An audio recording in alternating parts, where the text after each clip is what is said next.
And welcome back to Primetime Sports Friday. We bowl off with cricket. Half centuries from Ruston Chase and Shane Durrett rescued the West Indies to post a 244 for 7 at the close on day one of their first test match against Pakistan at Sabina Park. After being sent to bat, the West Indies started shakily and were reeling at 71 for 5 at one stage, with Kyron Powell, 33, the only top 5 batsman to make any significant contribution up to that point.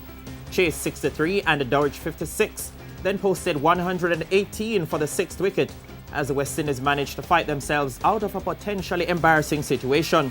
Captain Jason Holder, 30, and Devendra Bishu, 23, will resume for the West Indies on Saturday.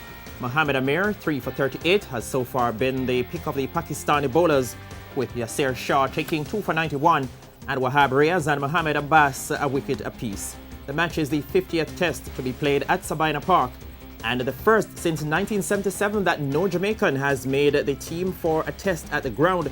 It is also the first test match in the 3-match series between the two teams.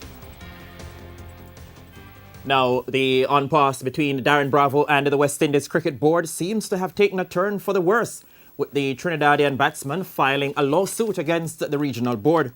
Bravo has launched a claim for damages against the board, claiming lost earnings of around US $120,000 based upon what he could have made from ODIs against Zimbabwe and Sri Lanka, along with BPL and PSL contracts and regional Caribbean competitions.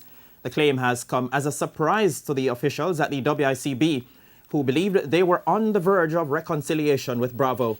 WICB CEO Johnny Grave says he believed he had made significant progress towards resolving the standoff with Bravo, gaining agreement from the board president Dave Cameron over a partial apology to Bravo, who he also thought had agreed on the wording of an apology to Cameron. But as things stand, Bravo's tweet calling the president a big idiot has not been deleted, and the apology has not been made public by Bravo.